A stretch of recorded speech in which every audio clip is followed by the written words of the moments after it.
hasta que llegó la crisis, entre un 60 y un 65% de la opinión pública española veía con malos ojos la llegada de inmigrantes. Desde que ha llegado la crisis, este porcentaje ha subido y ahora es de 82-83% de la opinión pública. Pues que me perdonen, aunque sea el 82, aunque sea el 83%, están totalmente equivocados. Y creo que están equivocados no por una cuestión de mala fe, la gente por lo general no tiene mala fe, sino probablemente por una cuestión de mala información. Porque les aseguro que si supieran en todos los sentidos qué representa la inmigración, recibirían a los inmigrantes como hay que recibirlos. Y como hay que recibirlos, con los brazos abiertos. Porque la historia de la humanidad es la historia de las migraciones. Desde que el hombre es hombre y la mujer es mujer, no hemos hecho otra cosa que ir por estos mundos de Dios para ver dónde podríamos vivir mejor. Dicen los antropólogos que el primer Homo sapiens apareció en Etiopía, en lo que aquel tiempo, bueno, aquel tiempo no sé cómo le llamaban, antes llamamos Abisinia. Muy bien, pero cuidado, Homo sapiens lo hay en Tierra de Fuego. Imagínense ustedes de Abisinia atravesar Siberia, llegar al estrecho de Bering, porque si no podías alcanzar América cuando fuera invierno y estuviera helado y haciendo unos patines, y entonces desde allí ir bajando hasta el sur de Chile. Miles y miles de kilómetros, hechos eso sí, en miles y miles de años. Esto ya viene de muy antiguo. Pero no hace falta ir a la prehistoria, solo que vayamos al siglo XIX nos daremos cuenta. Ahora decimos, y es verdad, en Europa hay 30 millones de inmigrantes. Sin duda, hay 30 millones de inmigrantes. Pero en el siglo XIX, de Europa salieron 50 millones de europeos emigrando hacia las Américas, hacia la India, hacia Sudáfrica, hacia donde fuera en aquel momento. Y les aseguro que suponía mucho más la salida de 50 millones de Europa con la población europea del siglo XIX que la llegada de 30 millones a Europa con la población europea del siglo XX. Una isla como Irlanda quedó abandonada. Solo se quedaron en Irlanda el 10% de los pobladores. El otro 90% se marchó, la mayoría a Massachusetts. También de Italia se marchó el 50% de la población. Media Italia se marchó. ¿A dónde fueron los italianos? Eso lo sabe todo el mundo. A Nueva York y a Buenos Aires. Cosa que los argentinos, con una cierta gracia, nos explican. Un pequeño poema que quizá hayan oído alguna vez y que dice lo siguiente: los mexicanos descienden de los aztecas, los guatemaltecos descienden de los mayas, los peruanos descienden de los incas y los argentinos descienden de los barcos, porque llegan allí con sus barquitos. Esta es un poco la historia que hay que conocer de las migraciones. Y no hace mucho visité una isla preciosa llamada Menorca, que es muy llanita, pero tiene una pequeña montañita, muy pequeña, en medio de la isla, que le llaman el Tal. Y ahí hay una ermita, que es la referencia de la isla. Fui a visitar esta ermita, esta montañita, y me encontré con una placa en la pared, que casi por casualidad leí, y lo que decía aquella placa era una lección de historia. Magnífico. ¿Qué decía aquella placa? Esta placa la hemos colocado los menorquines aquí en esta iglesia de referencia para Menorca, en homenaje al pueblo de Argelia. Porque cuando en el siglo XIX teníamos malas cosechas de trigo y nos moríamos de hambre, íbamos a Argelia y nos daban de comer. Esto es la historia. Por tanto, lo primero que debemos saber es historia, y a lo mejor entenderemos mejor las migraciones. Segundo, ¿qué es lo que hay que saber? Estadística. Estadística. Hace unos años, un periódico bien conocido, que se llama La Vanguardia, en primera página y en domingo ponía un dato: España, segundo país de Europa con mayor número de inmigrantes. Que una noticia la ponga en domingo y en primera página La Vanguardia es importante, porque el domingo es el día en que la gente más suele leer el periódico, y la primera página es aquella que leen incluso los que no compran el periódico, porque está colgado en el kiosco. Con lo cual quizás se generaba una cierta, digamos, alarma social. Pero afortunadamente La Vanguardia decía: si ustedes quieren saber más del asunto, acuden a la tercera página, que hay una ampliación de la noticia.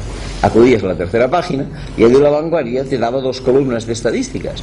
Una primera con los países de Europa ordenados por el número de inmigrantes. Y curiosamente, en esta columna España ocupaba un lugar destacado. No era exactamente el segundo, era curiosamente el tercero, pero se ve que una noticia, cuando pasa de la primera página a la tercera, pierde un punto en el escalafón. En que entonces España quedaba situada como tercer país de Europa. Pero lo interesante no era esto, lo interesante era la segunda columna, porque en la segunda columna lo que decía era países de Europa ordenados por número de inmigrantes, pero no expresados en cifras absolutas, sino en cifras relativas. Inmigrantes por cada 100 habitantes. Porque cuando de verdad, la población inmigrante es significativa, no es cuando hay muchos o cuando hay pocos, sino cuando hay muchos o cuando hay pocos por cada 100 que viven allí. Si nosotros solo miramos cifras absolutas de inmigrantes, España tendrá más que Andorra. Pero si miramos cifras relativas, Andorra tiene bastantes más que España. Pues bien, en esta segunda columna, España ya no era el segundo ni era el tercero, era el octavo país de Europa.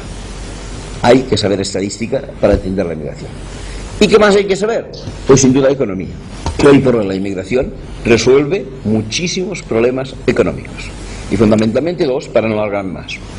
Uno, la inmigración en España, pero también en otros países mediterráneos, resuelve el envejecimiento de la población. Nosotros hoy en día tenemos una pirámide que no es una pirámide habitual. Es que la pirámide en el caso español no es así como acabo de describirla. Porque, como muchos recordarán, a finales de los 70, principios de los 80, terminó el llamado boom de la natalidad. Y aquellos que hubieran tenido que nacer, dejaron de nacer. Y si alguien estaba en las escuelas, que más de uno y más de dos habrá estado, se vaciaron las aulas de primaria, y se vaciaron las de secundaria, y se vaciaron las universidades. Pero aquellos que no nacieron en aquel momento, ahora ya no están en la planta baja, porque han transcurrido 30 años. Ahora están en medio de la pirámide, que es allí donde faltan. Y esto de estar en medio de la pirámide y faltar es terrible, porque en medio de la pirámide lo que existe es la segunda edad, y la segunda edad es la que paga pensiones de la tercera edad y paga la educación y la formación de la primera edad. De manera que nuestra pirámide es así, después hace un agujero así, y ahora se ha vuelto a rellenar un poco porque los inmigrantes no tienen hijos. Y para que un país funcione hay que tener llena la parte de en medio, que es la edad laboral, que es la que sirve a unos y a otros. ¿Y cómo vamos a llenar esta parte de en medio? ¿Con nacimientos? Difícil, porque los críos suelen nacer con 0 años y no con 30 años, de manera que por aquí no lo vamos a resolver. Entonces, la única manera de llenar esto se llama inmigración. Y la ONU tiene estudiado el tema. Y para que España pueda tener una pirámide equilibrada, según dijo la ONU en 1999, claro que la ONU no contaba con la crisis en aquel momento, haría falta que desde 1999 hasta 2020 a España llegaran 155.000 inmigrantes nuevos por año.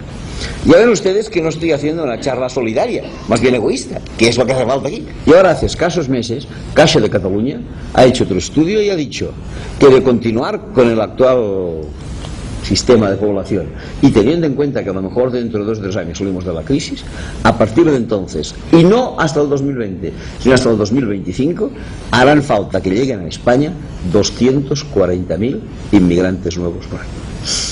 Desde el punto de vista económico, la inmigración nos resulta absolutamente rentable y beneficiosa. Llevo estudiando este tema hace tiempo. La presidencia del gobierno, es decir, la Moncloa, lleva años estudiando lo que se llama el balance económico de la inmigración. ¿Qué supone para las arcas públicas la inmigración? Desde el punto de vista de ingresos y desde el punto de vista de gastos. Desde el punto de vista de ingresos, supone recibir por 3 conceptos. Los inmigrantes pagan, cotizan a la seguridad social, si tienen papeles. También, si tienen papeles, se les descuenta el IRPF de la nómina. E inclusive si no tienen papeles también pagan impuestos indirectos cuando atienden el IVA, cuando atienden la gasolina, el tabaco, el alcohol, lo que sea. Esto es lo que ellos nos dan a las arcas nuestras. Y nosotros de nuestras arcas, ¿qué les damos a ellas? Les damos sistemas educativos, les damos sistemas sanitarios, les damos protección social, les damos ayuda a la vivienda, les damos becas comedor, les damos plazas de guardería, les damos bolsas de libros y seguramente alguna cosa que me olvido. ¿Y cuál es el balance entre una cosa y la otra? Repito, publicado por la presidencia del gobierno. 6.000 millones netos a nuestro favor al año. Si tenemos en cuenta que en España viven 55 millones de habitantes, esto significa que cada uno de los habitantes autóctonos recibe cada año un regalo de la inmigración de 105 euros por año. Eso es lo que pasa. De manera que, desde el punto de vista económico, si la gente supiera todo esto, cambiaría un poco su pensamiento sobre la inmigración.